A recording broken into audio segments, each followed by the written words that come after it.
Hey Monarchs, back again for a Intro to World War II lesson. This is just going to be me talking, just like back in the classroom where you guys would be taking notes, except for there's no notes for you to take. I'm going to leave these videos up in the lessons for you to look at, and then also the PowerPoints are going to be available for you to just look at independently too if you ever need to review anything. We're going to consider pretty much everything, any sort of assessment or anything like that is going to be all open note from here on out, so don't. I'm going to do a quick review. This should be a quick video. Okay, so quick review from right before break. The leaders of Russia, Italy, Germany, and Japan during World War II. Russia was Joseph Stalin. Italy was Benito Mussolini. Germany is Adolf Hitler, and Japan is Tojo.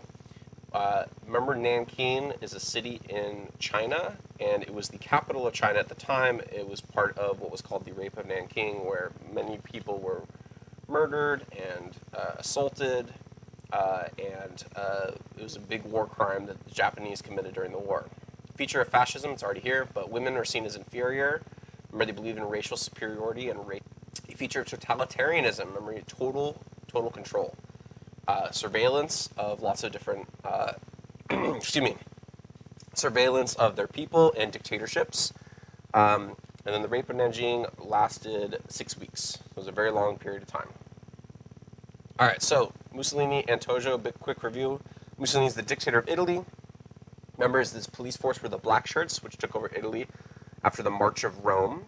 His name was Il Duce. He was fascist. He was anti-Jewish, though it wasn't fully by choice, but to try to kind of bring in Hitler as an ally. He emphasized physical fitness and large families. He ended up dying by a firing squad. Remember, him and his mistress, as well as other fascist leaders at the time. Tojo was the prime minister of Japan. He was fascist, nationalistic, and militarist. He oversaw the Nanking Massacre, which was 6 weeks again. 200,000 people were killed or raped. The U.S. stopped immigration and selling oil to Japanese as a result of this. He was hanged by the United States after the war. Oh, and real quick, let me go back so I can explain something real quick. Remember that Tojo is not the emperor of Japan. They have two leaders. Their emperor is Emperor Hirohito, and then right below him is Tojo, who kind of had, oversaw the day-to-day stuff, and the emperor was kind of a figurehead. All right, so key terms to remember. The Weimar Republic, which was the provisional government set up in Germany after World War I, which is kind of basically a temporary government to in place between as Germany is trying to recover from the war and has gotten rid of its emperor and gotten rid of its monarchy. Appeasement means to give in to aggressive demands in order to maintain peace and to prevent war. Isolationism is staying out of the affairs of wars of other nations. So meaning I want to stay completely out of something. I don't want to get involved in a fight. And I'm sorry if my little video is covering up any of this text. I'm trying to avoid that in the future. Okay, Treaty of Versailles. Treaty ended World War I, and only Germany was forced to accept full financial responsibility for the war. Damaged German economy and left them humiliated. If you guys remember, we talked about this a little bit last time when we looked at the Great Depression, but you can see right here from September of 1928 all the way to January of 1933. This is just 10 years out. Ended. There's over 650,000 unemployed Germans. And then by the time you get to January of 33, right when the Great Depression hits, they have 6 million people unemployed. And again, very similar to what's happening in the United States right now, where we have an echoing of unemployment and people are losing their jobs because of a crisis. In this case, it's a crisis due to Germany having to pay back World War I debt. This is Hitler's opportunity for power, which we talked about last time. The Weimar Republic is unable to solve the problems of the Great Depression, but Hitler starts making promises. One, to restore Germany's greatness. He wanted Germany to have what's called Lebensraum, which means living space, basically for German people to grow and prosper. And if you think about other topics we discussed this year, it's similar to imperialism. He's basically saying, we should have more space for ourselves. Germany's a pretty small country. They're the size of, California. They're looking at Europe, and he's thinking about when Germany was great, when it was a big empire, and basically saying we could take more space for ourselves. And that's the Lebensraum, living space for Germany. Germany's neighbors knew of a possible threat, but being afraid of another war, were not willing to fight over his words. Basically, they didn't want to start a fight. They just had the Great War. Remember, it was a huge war. Millions of people died. What ends up happening is Hitler ends up breaking the Treaty of Versailles. After gaining control of the government, Hitler begins to secretly rebuild his military, violating the treaty. So he's secretly rebuilding everything. He's not supposed to be doing that. Germany's supposed to be like demilitarized, if you remember.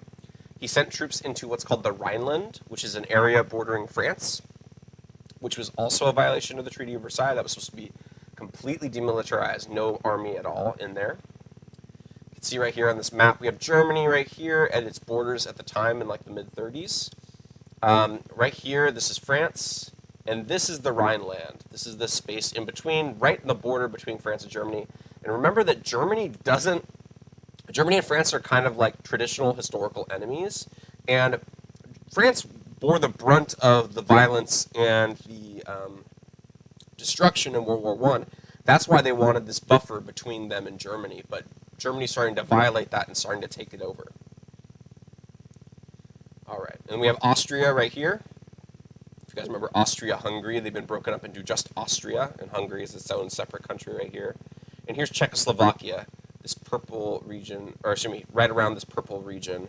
Purple region is the Sudetenland. Basically, these are areas that were part of Germany's empire at a certain point, including Poland.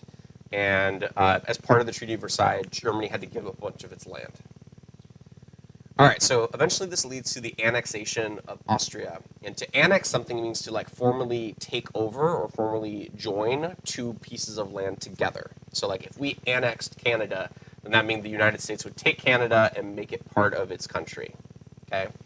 All right, so knowing everyone wanted to avoid war, Hitler became more and more bold.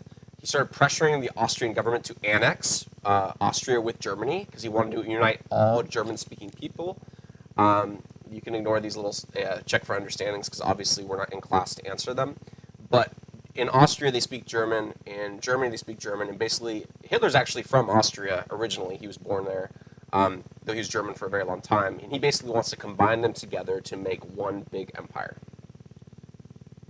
So he starts getting appeased, which means, remember, to like make someone, to try to give in to some demands to avoid conflict or war. Hitler started targeting Czechoslovakia, which is this new country that was made after World War I. The Czechs started preparing for war with hope of support from France, but received no support at all. Again, people wanted to avoid a big war.